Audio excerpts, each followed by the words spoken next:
찬양드리겠습니다. 114장 오직 주의 은혜로 찬양드리겠습니다. 오직 주의 은혜로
오직 주의 은혜로 우리가 이 자리에 있습니다. 그런데 이 자리에 부르신 하나님의 이유가 있지 않겠습니까? 우리가 이 자리에서 하나님을 예배하면 하나님께서는 주 은혜로 우리를 채우실 것입니다. 주 은혜를 보게 하실 것입니다. 이 시간 예배를 통하여서 우리가 그냥 왔다가 그냥 가는 시간들이 아니라 하나님의 은혜로 채워지는 예배의 시간 되게 해달라고 묵상으로 기도드리겠습니다.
것을 싫어하는 요즘 시대 아닙니까?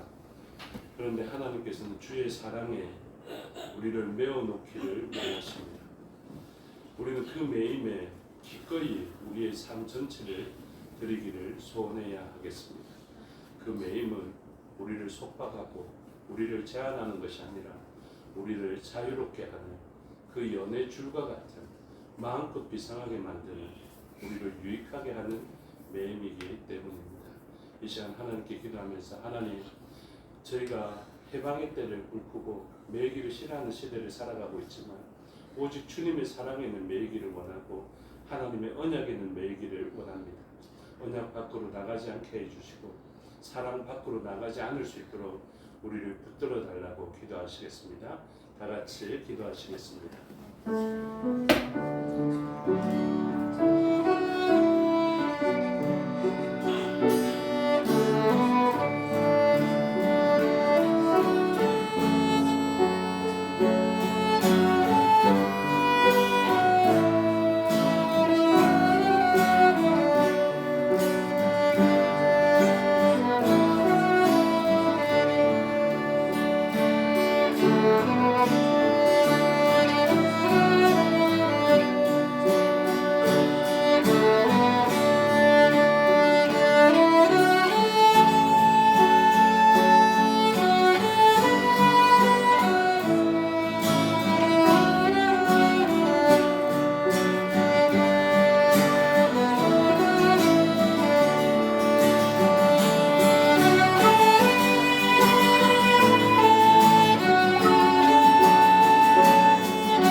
주께 힘을 얻고 그 마음에 찬양드리겠습니다.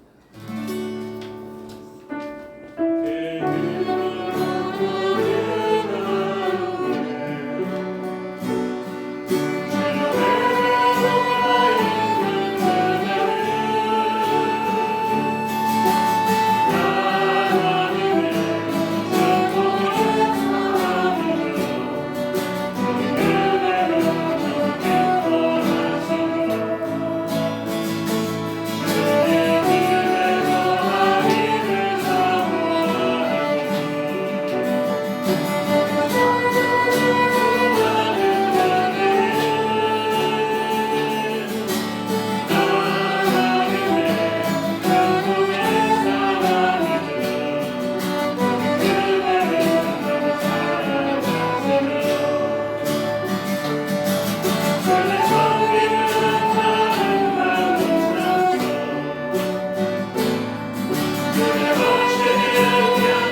드림을 하나님께서는 찬송으로 받으시겠다 그렇게 말씀하십니다. 그리고 우리의 헌신도 향기로운 기도가 되어서 그 지성소에 그 휘장을 건너서 하나님께 나아가듯이 우리의 기도뿐만이 아니라 우리의 성김과 헌신이 하나님 앞에 상달되어지는 향기로운 것이 될 것입니다. 이 시간 기도할 때 참 우리 지쳐가는데요.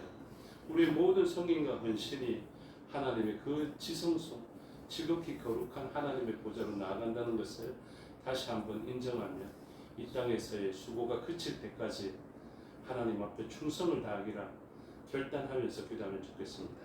다 같이 성김과 헌신을 위해 기도하시겠습니다.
음성을 전하겠습니다.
우리의 신앙을 사도신경으로 고백하겠습니다. 나는 전능하신 아버지 하나님 천지의 창조주를 믿습니다. 나는 그의 유일하신 아들 우리 주 예수 그리스도를 믿습니다. 그는 성령으로 잉태되어 동정녀 마리아에게서 나시고 본디오 빌라도에게 고난을 받아 십자가에 못 박혀 죽으시고 장사된 지 사흘 만에 죽은 자 가운데서 다시 살아나셨으며 하늘에 오르시어 전능하신 아버지 하나님 우편에 앉아 계시다가 거기로부터 살아있는 자와 죽은 자를 심판하러 오십니다. 나는 성령을 믿으며 거룩한 공유회와 성도의 교제와 죄를 용서받는 것과 몸의 부활과 영생을 믿습니다. 아멘.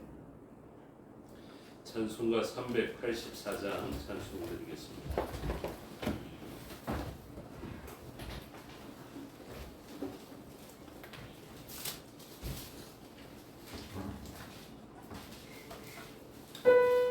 예수님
시간 예배를 위해서 통성으로 기도하시겠습니다. 말씀을 듣는 우리의 심령과 전하는 저를 위해서 기도해 주시고 각자에 흩어져 있는 우리의 지체들을 위해서 그들의 영육간의 강건함을 위해서 기도해 주시기 바랍니다. 특별히 타국에 있는 지체들을 위해서 기도해 주시고 또한 타지에 있는 지체들을 생각하며 기도해 주시기를 바랍니다. 주일날 전용호 집사님의 공개로 우리가 전용호 집사님과 두 아들을 위해서 기도하겠다 우리가 약속했으니 특별히 전용호 집사님 가정을 위해서 기도해 주시기를 바랍니다. 또한 이 나라 이민족을 위해서 북녘 땅을 위해서 선교지와 선교사를 위해서 기도해 주시기 바랍니다. 다 같이 통성으로 기도하시겠습니다. 아버지 하나님 은혜와 사랑을 감사합니다. 주의 일 3일 동안 우리의 삶을 지켜주시고 주의 예배를 하나님을 기뻐하며 말씀을 사모하며 나아왔습니다. 아버지 우리의 삶을 붙들어주시고 하나님의 말씀을 사모하며 나아왔사 이 성령 하나님의 도우심을 입고 하나님의 뜻과 하나님의 능력을 알게 하여 주시고 하나님의 불러주신 그 은혜를 사모하며 아버지 이 자리에 있는 것이겠사오니 하나님의 통치 가운데 참되고 저희가 되게 하여 주시옵소서. 종을 위한 기도에 응답하셔서 하나님 말씀을 뜻을 온전히 드러내게 하여 주시옵고 무엇보다도 각자의 흩어져 있는 우리의 지체들이 하나님을 알게 되기를 원합니다. 하나님을 경험하게 되기를 원합니다. 하나님께 예배하는 것을 기뻐하게 되기를 원합니다. 하나님 대답해 하여 주셔서 예배 자리를 사모하게 해 주시고 영육간의 강건함이 회복되게 하여 주셔서 하나님으로 말미암아 살 수 있다는 것을 깨닫고 하나님 앞으로 즐거이 나오는 주의 지체들 되게 하여 주시옵소서. 아버지 특별히 타국에 있는 지체들을 기억하여 주시고 먼 곳에서 우리의 손에 닿지 않은 곳에 있사오니 하나님의 오른팔로 그들의 삶을 붙들어 주시고 그들을 도와하시며 지켜주셔서 아버지 삶의 자리에서 하나님을 알고 하나님께 온전히 매입받은 삶이 되므로 그들의 삶에서 건강이 떠나지 않도록 붙들어 주시옵소서. 타지에 있는 지체들도 기억하여 주시고 이곳을 사모하지만 육신의 한계로 인해 싸우지 못하는 지체들이 사랑하게 하여 주셔서 아버지 떨어져 있지만 우리가 한 사랑으로 하나 될 수 있게 해주시옵소서. 특별히 전용호 집사님의 공개를 기억하여 주시고 그 가정을 위하여 우리가 기도하기로 약속하여 싸우니 우리의 그 약속이 이행하는 것을 보게 해 주시고 아버지 그 가정을 붙들어 주셔서 하나님 기뻐하시는 가정에 믿음의 명문가가 이어질 수 있도록 역사하여 주시옵소서. 이 나라의 민족 불쌍히 여겨주시고 하나님을 경외하며 하나님의 백성과 하나님의 통치로 완전히 닮아가는 나라 되게 하여 주시옵소서. 북녘 땅에도 예배자들이 있사오니 기억하여 주시고 억눌려 있지만 하나님의 사랑에는 매입받게 하여 주셔서 그곳에 있지만은 하나님의 사랑과 능력으로 평강을 잃지 않는 북녘의 기독교인들 되게 하여 주시옵소서. 선교사들 기억하여 주시고 그곳에 주의 이름을 들고 나가겠사오니 주의 이름의 능력이 그 땅에 펼쳐지게 하여 주시옵고 하나님 나라의 세월과 확장이 일어나게 하여 주시옵소서. 이 시간 맡겨두려니 주장하여 주시고 하나님 홀로 높임받아 주시옵소서. 감사드리며 예수 그리스도 이름으로 기도드리옵나이다. 감사합니다. 하나님 말씀 보시겠습니다. 하나님 말씀 구약 성경 사무엘하 21장입니다.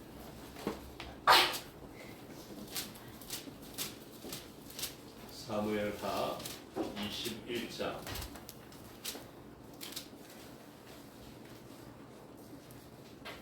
14절까지만 읽으면 좋겠지만 그래도 우리가 공동한다 생각하고 전체의 내용을 공동하도록 하겠습니다. 교도하겠습니다. 다윗의 시대에 해를 거듭하여 3년 기근이 있으므로 다윗이 여호와 앞에 간구하매 여호와께서 이르시되 이는 사울과 피를 흘린 그의 증으로 말미암음이니 그가 기브온 사람을 죽였음이니라 하시니라. 기브온 사람을 이스라엘 족속에 나누어 그들은 아모리 사람들에게서 남은 자라. 이스라엘 족속이 정예들에게 맹세하였으나 사울이 이스라엘과 여자 족속을 위하여 열심히 있어 그들을 죽이고자 하였더라. 이에 왕이 기브온 사람을 얻어 그들에게 묻느니라. 다윗이 그들에게 묻되 내가 너희를 위하여 어떻게 하랴? 내가 어떻게 속죄하여야 너희가 여호와의 기업을 위하여 복을 빌겠느냐 하니 기브온 사람이 그에게 대답하되 사울과 그의 집과 우리 사이의 문제는 그분의 있지 아니하며 이스라엘 가운데서 사람을 죽인 문제도 우리에게 있지 아니하니라. 하늘로 여호와의 나라가 주시옵시니라. 그들이 왕께 아뢰되 우리를 학살하였고 또 우리를 멸하여 이스라엘 영토에 머물지 못하게 하려고 모해한 사람의 자손 일곱 사람을 우리에게 해주소서. 여호와께서 택하신 사울의 보호를 기쁘하여서 우리가 그들을 여호와와 성소로 데려가니라. 왕이 이르되 내가 해주리라 하니라. 그러나 다윗과 사울의 아들 요나단 사이에 서로 여호와를 두고 맹세한 것이 있으므로 왕이 사울의 손자 요나단의 아들 모비보셋은 아끼고 왕이 이에 하야에 수바에서는 자나 사울의 아들을 알므로와 모비보셋과 사울의 아들 알므로는 자 또 몰라 사람 바시의 아들 아드리엘의 다섯 아들을 붙잡아 그들을 기브온 사람의 손에 넘기니 기브온 사람이 그들을 산 위에서 여호와 앞에 목매어 달매 그들 일곱 사람이 동시에 죽으니 죽은 때는 곡식 빼는 첫날 곧 보리를 베기 시작하는 때더라. 아야의 딸 미스바가 물구매를 가져다가 자기를 위하여 하나님의 병으로 곡식을 시작할 때부터 하늘에서 비가 시체에 쏟아지기까지 그 시체에 낮에는 공중의 새가 앉지 못하게 하고 밤에는 그 짐승이 거하지 못하게 하는지라. 이에 아야의 딸 사울의 첩 리스바가 행한 일이 다윗에게 알려지매 다윗이 가서 사울의 뼈와 그의 아들 요나단의 뼈를 빌라자에서 사람에게서 가져가더니 이는 전에 블레셋 사람들이 사울을 길보아에서 죽여 블레셋 사람들이 그 쌍거리에 내간 것을 그들이 가만히 가져온 것이라.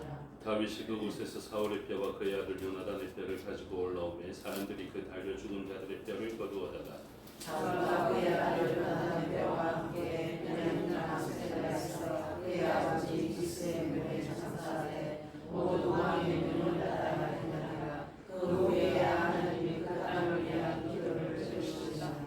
블레셋 사람이 다시 이스라엘을 치거늘 다윗이 그의 부하들과 함께 내려가서 블레셋 사람과 싸우더니 다윗이 피곤하매 그쪽의 아들 중에 우리가 산색에는 정상을 두고 색깔을 찬 아스기스 있는 곳이 다윗을 죽이려 스루야의 아들 아비새가 다윗을 도와 그 블레셋 사람들이 쳐 죽이니 그때 다윗의 주종자들이 그에게 맹세하여 이르되 왕은 다시 우리와 함께 전장에 나가지 마옵소서 이스라엘의 등불이 꺼지지 말게 하옵소서 하니라. 그 후에 다시 블레셋 사람과 고백서 전쟁할 때에 후사 사람 지구에는 그놈이 하나도 김에서 죽고 또다시 블레셋 사람과 고베에서 전쟁할 때에 베들레헴 사람 야레오르김의 아들 엘하나는 가드 골리앗의 아후 라더미를 죽였는데 그자의 청자루는 베틀채 받았더라. 또 하늘에서 전쟁할 때에 그곳에 같은 자 하나는 손가락과 발가락이 각기 6씩 모두 24개가 있는데 또 원주족의 생명이라. 그가 이스라엘 사람을 능욕함으로 다윗의 형 삼마의 아들 요나단이 그를 죽이니라. 이 사람한테 원주족의 생명이 가있으므로 그의 부하를 전쟁하라. 넘어졌더라. 아멘. 기도하겠습니다. 아버지 하나님 은혜와 사랑을 감사합니다. 이 시간 하나님의 말씀을 듣겠습니다. 성령 하나님께서 가르쳐 주시고 마음에 새겨 주시옵소서. 종에게 능력 베푸사 하나님 말씀과 뜻을 온전히 드러내게 하여 주시옵소서. 감사드리며 예수 그리스도 이름으로 기도드리옵나이다. 아멘. 오늘 본문 사무엘하 21장의 내용을 살펴보게 됩니다. 먼저 알아야 될 것은 21장은 연대순으로 나타나 있는 것이 아닙니다. 이전에 있었던 일인데 지금 본문에 이제 사무엘하가 마무리되어져 가고 있지 않습니까? 마무리되어져 가고 있는 이 시점에 아주 중요한 역할을 해야 되기 때문에 이전에 있었던 것을 가지고 지금 이 본문에 배치시켜 놓은 것입니다. 그래서 훨씬 앞에서의 일이었지만 이 본문을 가지고 지금 시간대에 배치함을 통하여서 이 본문이 가지고 있는 의미를 아주 중요하게 살펴보게 하려는 의도를 가지고 있습니다. 그래서 오늘 본문을 보면 우선적으로 연대수는 아니지만 이 자리에 배치되어져 있는 아주 중요한 이유가 있다. 그러므로 이런 본문은 우리가 특별히 더 중요하게 생각하고 잘 살펴봐야 합니다. 그 잘 살펴봐야 되는 본문을 나눌 때 어디까지 나누면 좋냐면요. 14절까지만 나눠서 그 부분을 생각하면 좋습니다. 이후의 본문은 이제 다윗의 왕가를 세우기 위한 충성스러운 신하들을 이야기하는 문맥이기 때문에 지금 앞서 배치된 본문과는 조금 다른 성격을 가지고 있습니다. 그래서 이 앞부분만을 14절까지를 우리가 살펴보면요. 1절에서 14절까지 이 본문이 특별히 이 시간대에 여기에 배치되어져 있는 중요한 이유가 있습니다. 이제 다윗을 통하여서 하나님의 나라의 중요한 원리와 중요한 기둥을 이야기하고자 하는 것인데, 다윗이라는 인물은 물론 예수 그리스도의 예표이기도 하고 예수 그리스도의 나는 집안의 조상이기도 하고 육신의 조상이기도 하고 그렇지만, 다윗은 누구로 보는 것이 가장 이해가 빠르냐 하면요, 하나님 나라를 세워가는 왕같은 제사장인 우리들의 삶을 이야기하고 있습니다. 잘 기억하셔야 됩니다. 다윗은 어떻게 우리가 받아들여야 되냐면, 다윗의 삶을 보면 우리의 삶이다라고 생각하는 것이 맞고요. 우리에게 주신 하나님의 나라가 있습니다. 아브라함의 후손들은 다 나라들이거든요. 그래서 저와 여러분들은 어떤 사람들이냐면 나라를 이루고 있는 사람들입니다. 그래서 왕의 주권을 가지고 있고 통치권을 가지고 있는 사람이라서 그냥 백성 중에 한 사람으로 생각하시면 안 되고요. 아브라함의 믿음의 후손으로서 각 나라를 이루고 있는 한 나라들 이렇게 생각하셔야 됩니다. 그래서 우리라는 나라, 이남열이라는 나라가 있고 여러분들의 이름의 나라가 있는데, 그 나라는 여러분들이 왕이지만 하나님 말씀에 순종하는 왕으로서의 나라이기 때문에 이 나라는 어떻게 하면 흥망성쇠 가운데 어떤 요인으로서 흥망성쇠를 경험하게 될 것인가, 이것을 가르쳐주고 있습니다. 그래서 다윗을 바라보면 다윗의 흥망성쇠가 있겠죠. 그러면 다윗이 어떻게 하면 흥하는지, 어떻게 하면 망하는지, 어떻게 하면 그의 나라를 이루어가고 부국강병하게 만들고, 어떻게 하면 그의 가정과 그의 나라가 쇠락하는 길을 걷게 되는지를 알아야 됩니다. 그것을 가르쳐 주시는 이유가 있죠. 뭘까요? 우리의 가정, 우리의 나라를 어떻게 하면 흥망성쇠 가운데 힌트를 얻어서 흥하는 집안을 만들 것인가, 그리고 이루고 번성하는 집안을 만들 것인가가 다윗의 삶을 통해서 온전히 드러났기 때문에 그렇습니다. 그러니 우리가 성경 말씀을 볼 때 무엇을 알아야 됩니까? 다윗의 삶을 자신의 삶으로 딱 보고 나의 가정을 온전히 세우고 나의 나라를 온전히 세우고 나의 공동체를 온전히 세우기 위해서는 무엇을 해야 될 것인지를 알아야 되고, 그러면 목자와 같은, 목동과 같은 아주 비천한 상황 가운데 있더라도 하나님의 흥하게 하시는, 그리고 성하게 하시는 그 일들을 경험하게 될 것입니다. 만약에 그 중요한 요소를 우리가 망각하고 모르면은 아무리 높은 지위에 올라가고 나라의 본세를 다 쥐고 있고 세상 모든 나라 위에 뛰어난 나라가 되었다 손 치더라도 그 나라는 반드시 빼앗기게 될 것이다. 왕위를 차지하고 있더라도 빼앗기게 될 것이다. 그것을 알아야 한다는 것입니다. 그러니 아주 중요한 것을 가르쳐 드리는 것입니다. 여러분들의 개인의 흥망성쇠와 여러분들의 가정의 흥망성쇠와 여러분들의 자녀 손의 흥망성쇠와 여러분들의 공동체, 여러분들의 나라의 흥망성쇠는 오늘 본문을 어떻게 알고 있느냐 없느냐에 따라서 달려 있습니다. 저는 확신합니다. 그러므로 제가 수요 예배는 기도회의 성격을 가져서 말씀을 좀 짧게 보는데요, 오늘 말씀을 아주 중요하게 생각하고 영원한 시간에 가장 중요한 때다 생각하고 오늘 말씀을 보셔야 됩니다. 그렇게 할 수 있겠습니까? 집중하십시오. 집중하시고 오늘 말씀을 잘 보십시오. 다윗의 나라에 기근이 들었습니다. 1절, 다윗의 시대에 해를 거듭하여 3년 기근이 있었다, 이렇게 이야기를 합니다. 다윗의 나라에 기근은 어울리지 않습니다. 기독교인들의, 그리스도인들의 3년 기근이 겸하여 왔다라는 그 표현이죠. 어느 때라고 했습니까? 다윗이 나라를 다 이루었을 때입니다.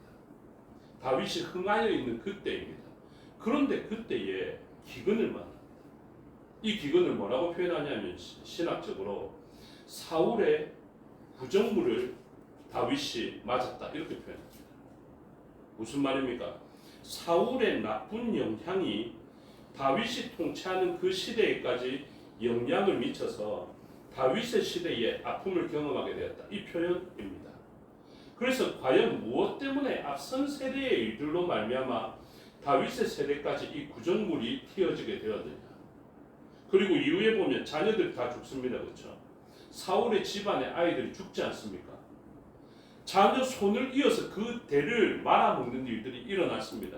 과연 어떤 일을 했기 때문에 이 구정물이 다윗뿐만이 아니라 사울 본가의 집안에 들어가서 잘 살아가고 있었던 그 아이들까지 7 아이들을 죽게 만들었느냐? 이것 알아야 되지 않겠습니까? 그러니 우리 집안만 지금 흥하게 만들겠다고 살아가서는 안 되고요. 나와 나의 후손들이 복을 받게 만들어야 되겠다. 결단하고 살아가셔야 됩니다. 사울 보십시오. 사울이 어떤 일을 하였느냐? 기근이 있었던 이유를 다윗이 여호와 앞에 간과해서 물어봤더니 하나님께서 대답해 주십니다. 여호와께서 이르시되 1절 이는 사울과 피를 흘린 그의 집으로 말미암음이니. 이게 정말로 좀 당혹스럽죠. 다윗이 하나님의 나라를 형성해 갔는데 사울로 말미암아 이 나라에 기근이 든 것입니다.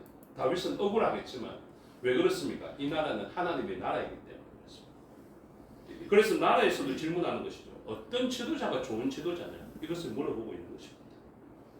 그런데 사울이 피를 흘렸습니다. 기브온 사람을 죽였죠.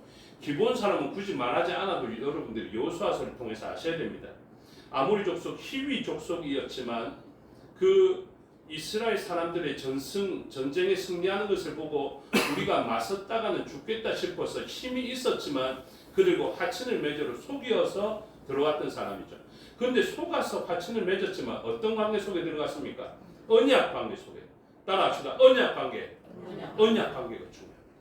영원한 시간에 우리 하나님 나라를 이루어가는 백성들, 우리의 가정과 공동체와 나라의 가장 중요한 요소는 언약입니다. 그래서 속았지만 기본 사람과 언약 관계 속에 들어갔거든요. 그러면 그 언약을 어떻게 해야 된다고요? 지켜야 된다. 지켜야 된다고요. 이게 중요합니다. 언약을 지키는 것. 우리의 나라의 흥망성쇠의 열쇠의 근간은 무엇이냐면 언약입니다. 약속입니다. 나중에 드러나겠지만 이 약속이 무엇이기 때문에 그렇습니까? 말씀, 언약은 이퀄해서 뭐 해야 되냐면 예수님 이렇게.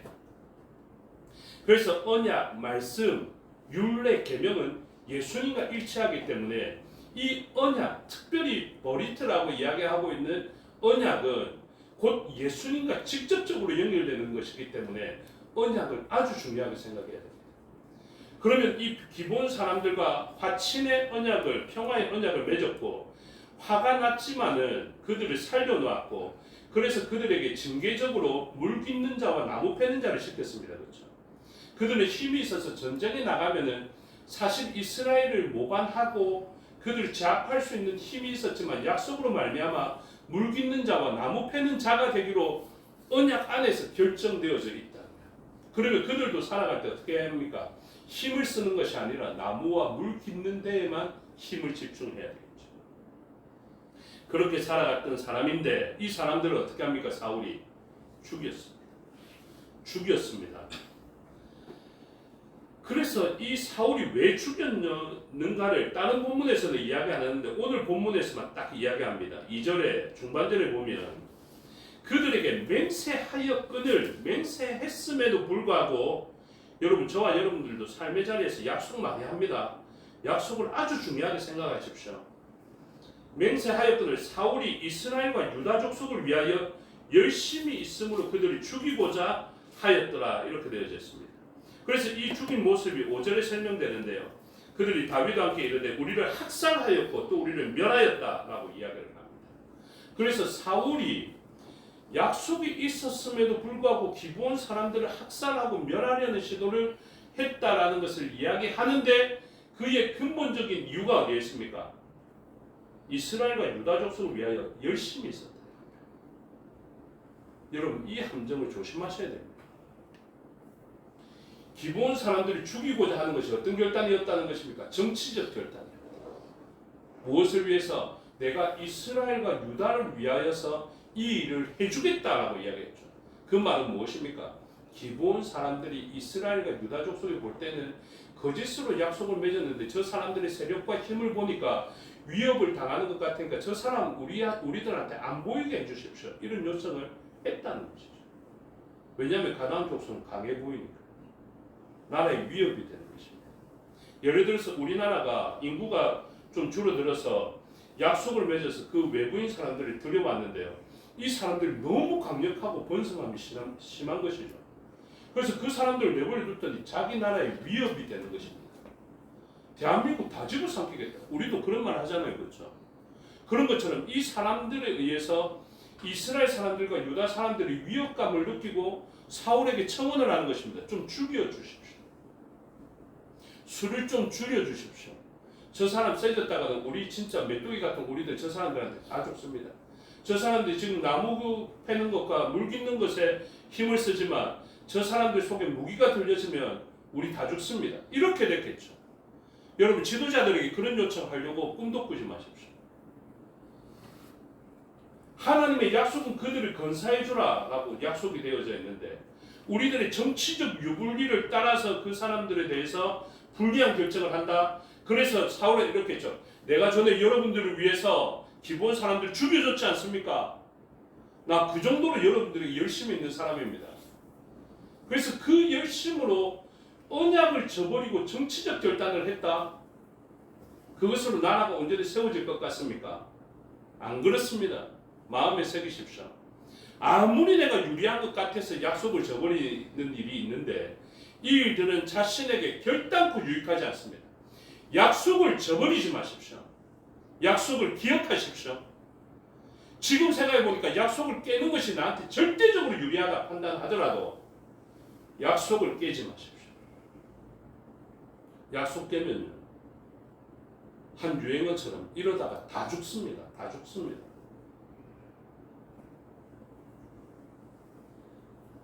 그래서 사울은 자신의 정치적인 결단에 따라서 아주 그 사람들에게 잘해준다고 생각하고 자기에게도 유익하다 싶어서 기본 사람들이 죽였는데 자기는 전장에 나가서 이미 죽어버려서 그 영향력을 받지 않았지만 이제 그 영향력이 그의 나라에 계속해서 남아있게 되는 것입니다.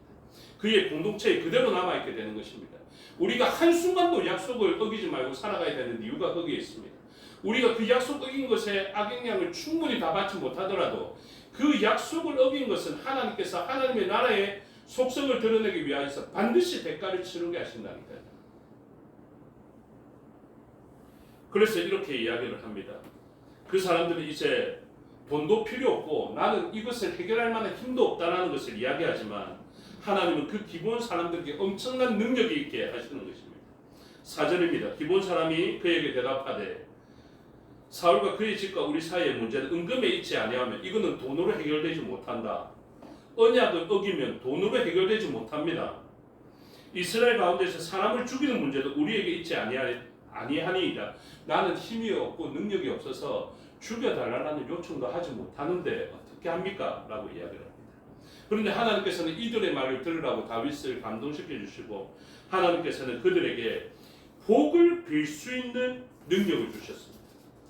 그 사람들은 아주 학대할 만한 을의 입장에 들어가 있었던 사람이지만 하나님은 그 사람들을 학대했을 때 이 사람들의 소원으로 말미암아 그 나라가 엉망이 되게 하시는 것입니다. 우리가 아무리 갑의 지위에 있지만 옆 사람이 약하다고 나쁜 일을 행하지 않습니까? 그 사람들은 하나님을 향해서 하소연합니다. 그래서 이 사람들이 복을 빌지 않으면 우리가 복을 받지 못하도록 하시는 것이죠. 갑이 얼마나 대단한 일입니까?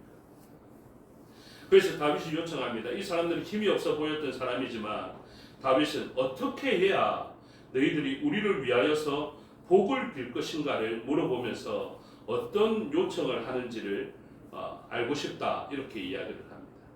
그래서 이 사람들이 결국 이야기를 합니다. 6절입니다. 자손 7사람을 우리에게 내주소서. 여호와께서 택하신 사울의 고을 기브아에서 우리가 그들을 여호와 앞에서 목매어 달겠나이다 하니 왕이 이르되 내가 내주리라. 그래서 이 아픔의 역사가 일어납니다. 그래서 목매다는데요. 집중하십시오. 여기서 누구를 목매다는지 보십시오. 8절에 보면 왕이 이에 아야의 딸 리스바에게서 난 자 곧 사울의 두 아들 알모니와 모비보셋은 동명이인입니다. 위에 다윗이 아낀 사람 있죠. 7절 후반절에 보면 요나단의 아들 모비보셋은 아끼고 모비보셋은 아꼈습니다. 왜 아꼈습니까? 그 사람이 유력했어요. 다윗의 나라에 힘이 될 것 같았어요. 아니죠. 이 사람은 다리 저는 자죠. 힘 없죠. 근데 다윗이 왜 지킵니까? 약속 때문에. 약속 때문에. 요나단은 죽고 없습니다. 자기는 요나단과 약속했는데 그 약속 아는 사람 자기하고 요나단하고 하나님밖에 없죠. 그런데 다윗은 그 약속을 딱 지켜서 무비보셋은 아끼고 누구를 죽입니까? 아야의 딸 이스바에게서 난 자 그 사울의 두 아들 알모니와 무비보셋을 죽이고요.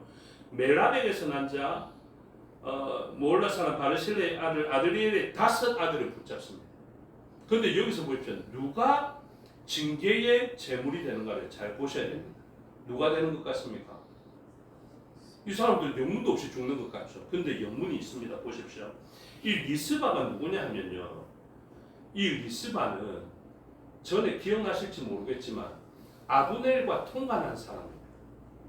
사울의 첩이었는데 아브넬과 통관하여서 이스보셋이 그 왕으로 분열 왕국을 나누게 될 때 다윗 앞서 왕이 되었을 때 아브넬에게 딱 불러서 이야기합니다. 당신이 왜 사울의 첩과 통관하느냐 이랬을 때 이스보셋이 완전 열받죠. 아니 아브넬이 완전히 열받죠.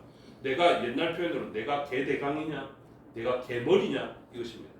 자기가 실권을 장악하고 이스보셋을 왕으로 세울 것인지 안 그러면 왕을 못하게 할 것인지 실권을 자기가 장악하고 있는데 내가 사울의 첩 하나를 통관하였다고 네가 지금 나한테 덤벼 이 시간이죠. 이 이야기죠. 무엇입니까? 리스바도 약속을 어겼던 사람입니다.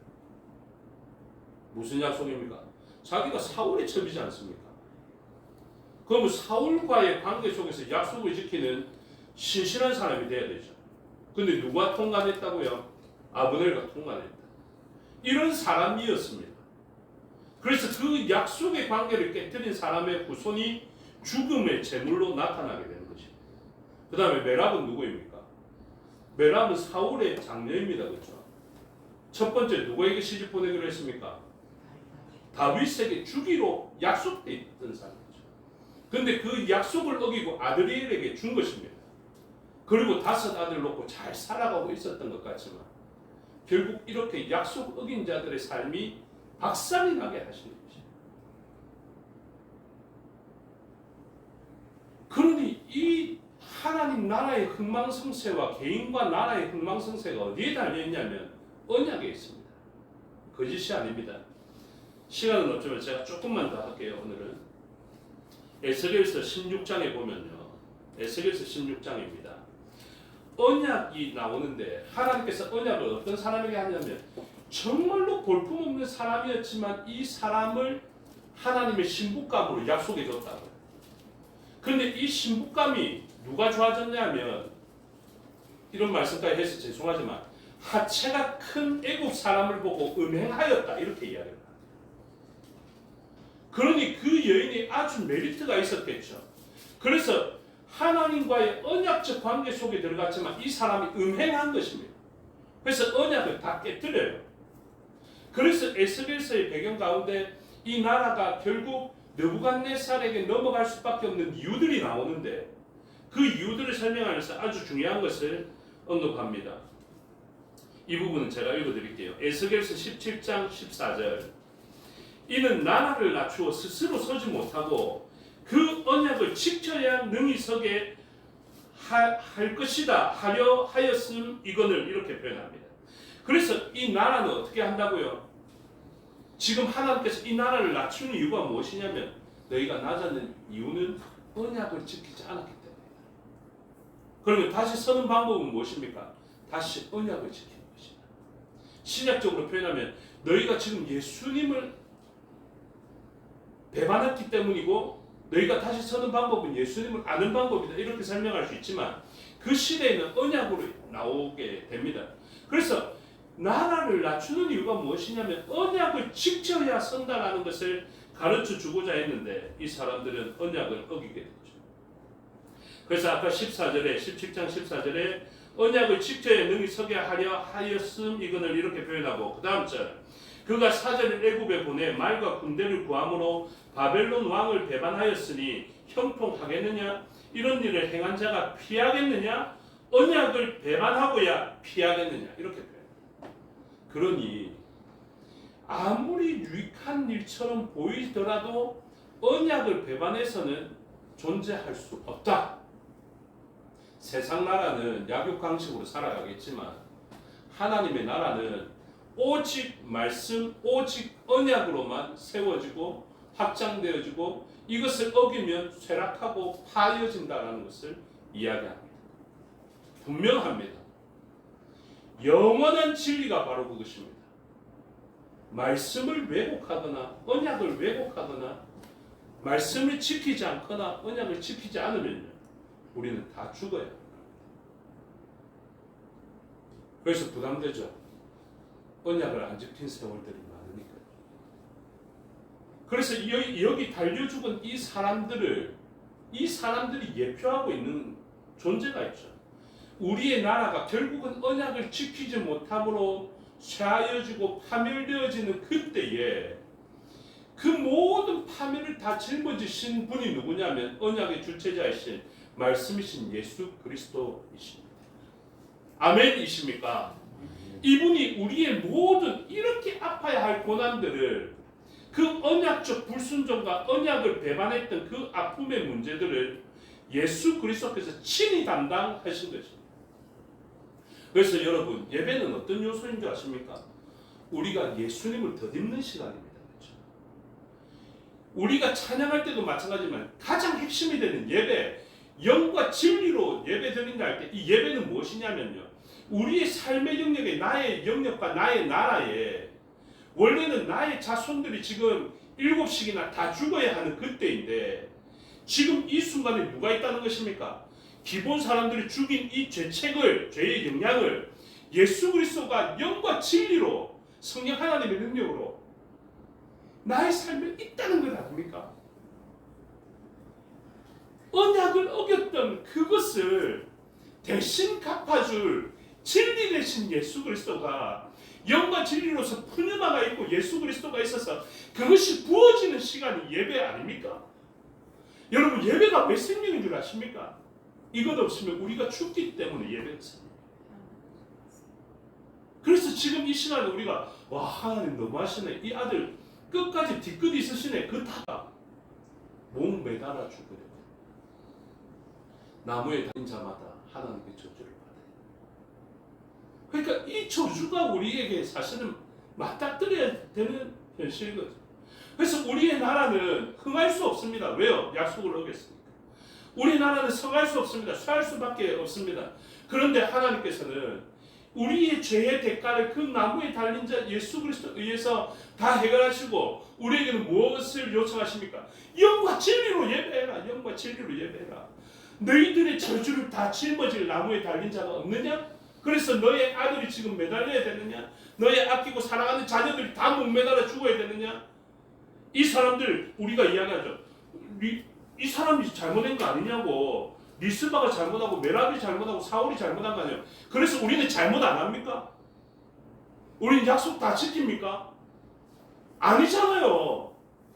우리가 했던 약속들을 신실하게 잘 지켜온 사람이 누가 있습니까? 우리가 그렇게 검은 머리 팥불이 되도록 그렇게 잘 살려고 했는데, 내가 원수를 사랑하려고 했는데 그렇게 다 하고 계시냐고요. 당장 가장 친하게 지내야 할 이 사람과도 친하게 지내지 못하고 하나님의 백성으로 불러준 이 사람과도 친하게 지내지 못하는 우리인데 무슨 약속을 잘 지킨다고요? 우리가. 그러니 뭐가 필요합니까? 우리는 예배가 필요해요. 예수 그리스도도 우리에게 부어지는 이 시간들이 필요한 것입니다. 이러한 시간들, 여러분 예배 한 번을 그렇게 생각하고 드리셔야 됩니다. 누가 휴지 하나를 주울 때 남이 떨어뜨린 행운이다, 복이다 생각하고 그거 주우면 그만큼 행동이 잘 되듯이 우리가 예배에 대한 마음을 먹을 때 그렇게 먹어야 된다고요.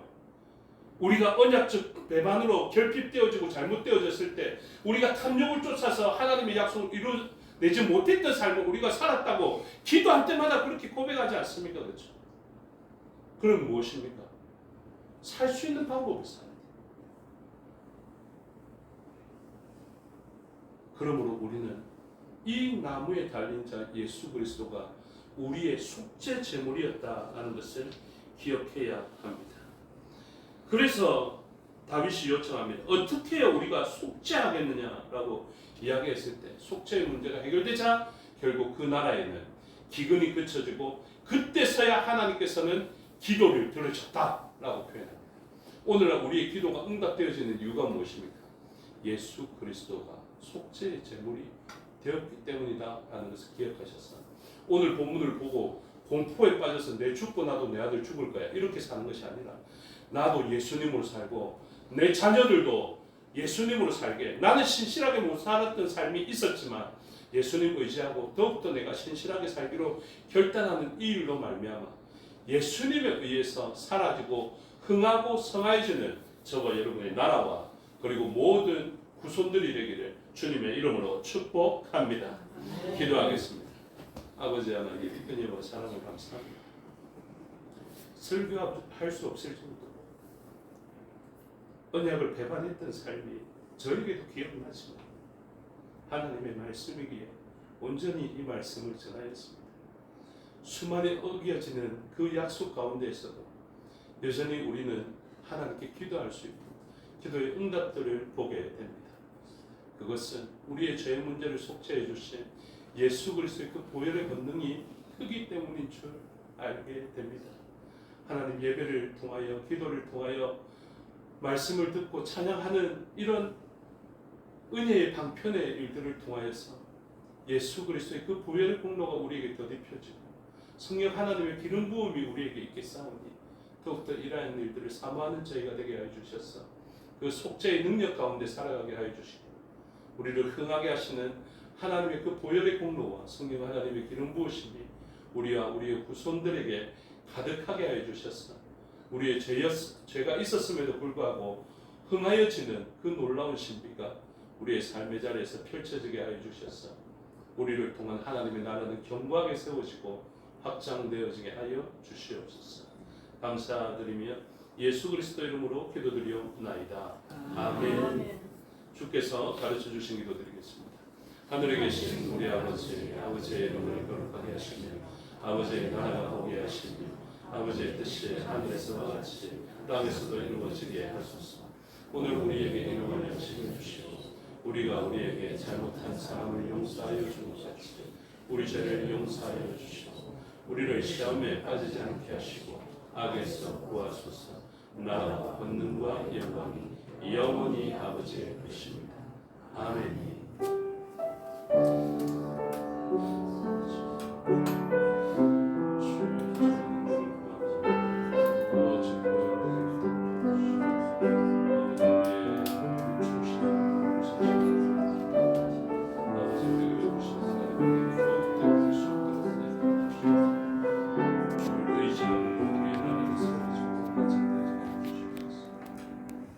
감사합니다. 수요 예배 순서를 마치겠습니다. 시간도 마칩니다. 평안하십시오.